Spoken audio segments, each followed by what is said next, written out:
Here's the old pal King Gator, and we're gonna do Little Miss Lucky. Okay, I'm gonna be. By Roger Hangover. Yeah, okay, I'm gonna watch Arby's commercial. All right, brought to you by Arby's. Okay. Now you see me in there? Here I am. Where I am. There I am. I like how you say "listen to me" in every episode. Listen here. Listen. Whenever something happens, you That's say right. that. You listen to the bit, Charlie. All right now. I'm gonna watch this commercial. We're gonna watch a commercial. Lucy Van Pelt. Oh no, Lucy Van Pelt! Oh no! I can't believe it. Charlie Brown isn't impressed by it. Oh my goodness, Charlie Brown fell down. It's just taken from Trying to Mr. kick Green. a football. What is Gonzo turning in his commercial? And I'll have Look at the part. Lucy Van Pelt. Wasn't so, what is Gonzo doing here? I made this commercial 2 years ago. Spit on that one. No. Uh-oh. again, and I'll have to call the manager. Oh no, Lucy! Bone Scott hit her. Well, this is really pretty gruesome. I think they got the Gonzo thing. I can't It believe was my. April 1978. What I happened? remember that morning because it's so hard to believe it. Lucy Van Pelt. I forgot to file my W-9. Lucy Van Pelt, what's wrong with you? What is He this? had to go to jail for not putting his. That is gonna explode. Why do you keep saying that Arby's has Bon Scott? Bone Scott. All right, Little Miss Lucky Alright. by Roger Hangover. Yeah. Listen here now. You hear me? Yeah. Roger Hangover wrote this one. That's a good one. And Little Miss Lucky lived on top of a hill in Horseshoe Cottage. That cottage don't look like no horseshoe. What the heck? That cottage is square. Horseshoes is kind of round. That reminds me of Calvin and Hobbes. One evening, over supper, she went to bed with a book she had bought that morning. She loved to read. And the place she loved to read, most of all, was in bed in a horseshoe house that don't look anything like a horseshoe.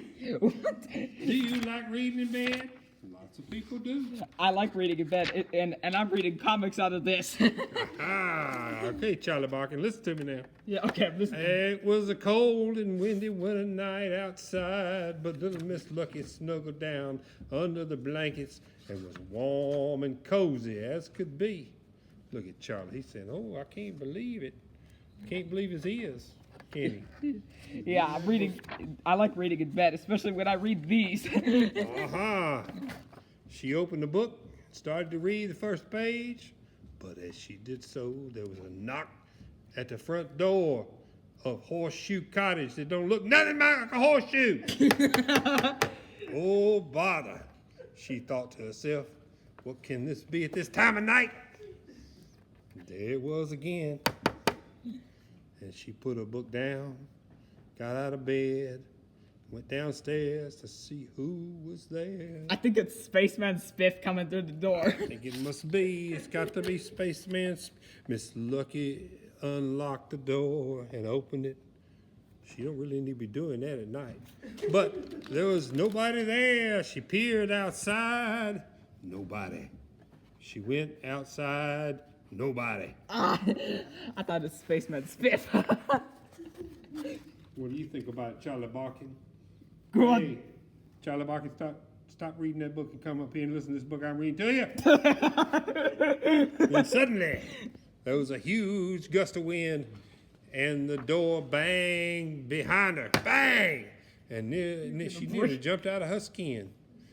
She tried to open the door, but it was locked. It locked itself.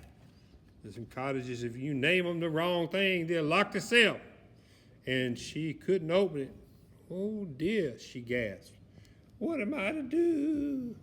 I wonder why this story is called Little Miss Lucky. Is this happening in her dream or something? It must be. And she ran around Horseshoe Cottage. This house doesn't look like This horseshoes. doesn't look anything like a horseshoe. To see if she could get through the back door. But as she did so, there was even a bigger gust of wind. Whooshooey! That's my wind gust sound. Yeah. A really huge, enormous, gigantic gust of wind. It was strong, and it lifted Miss Lucky off her feet and up into the air. Watch her up, there she goes. There she goes, and up, and up. Help, she cried. Somebody help. Oh no. See what happened on the next page. The end. No, it ain't the end yet. But her little voice was lost in the whispering of the wind. Taking her up into the night. But then, just as suddenly as it started, the wind stopped. And there was little Miss Lucky high in the air. And she started to fall down, down, down. I wonder why the story is called Little Miss Lucky. Why is it called that? I don't know. It don't sound like she all that lucky, Charlie Barkin.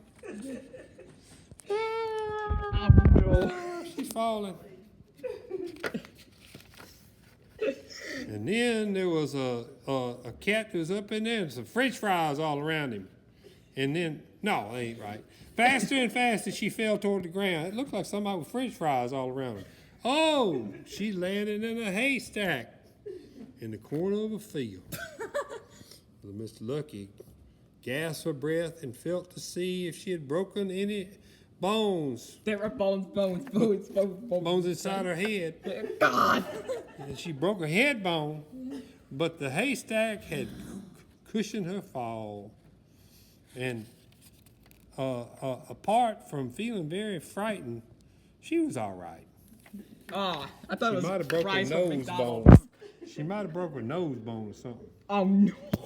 She climbed down from the haystack and ran as fast as she could across the field, looking for somebody to help her, looking for anybody to help her. It was dark, and little Miss Lucky could scarcely see where she was going. Now I wonder why they called her Miss Lucky in this book. There was a tree in the middle of the field. There's a tree in the middle of the field. A tree in the middle of the field. That's not how There's that. a log on a tree in the middle of the field. That's not how. There's a bird on the log in the middle of the field. That's not how that song Oh, that's goes. not how it goes. There was a tree in the middle of the field, and Miss Lucky tripped over one of its roots, and it was then that she heard a voice. Hello, it said. Who have we here? Little Miss Lucky shivered. Ooh. I, chuckled the voice. I am the midnight tree. Oh no! In the midnight tree, shine your light on me. Sing with me, Charlie Barkin. I am the It's a midnight midnight tree. special. Shine your ever-loving tree on me. And little Miss Lucky looked at the tree, and she saw. She had a saw. She saw the tree down. No. She saw the tree. Why she saw the tree? She didn't saw She the. saw that it had a face. No, not that sort of face that you would like to see on a cold and dark and windy winter night. I wonder why is this story called Little Miss Lucky? Tony's bracelet is close up. Why did I just zoom in on your bracelet? Well, because that bracelet was calling to you, you know. The tree grinned, reached out with one of its branches. Oh! Miss Lucky jumped to her feet. She ran away as fast as her legs could carry her, and far away as the tree as possible. But as she ran, she heard a noise behind her. Thud, thud, thud. And she looked over her shoulder. Couldn't believe her eyes. She said, "You're joking. I can't believe my eyes." She's never heard of the Oogie Boogie song. Thud, thud, thud. The tree was chasing her. Oh no, the tree with its roots was chasing her.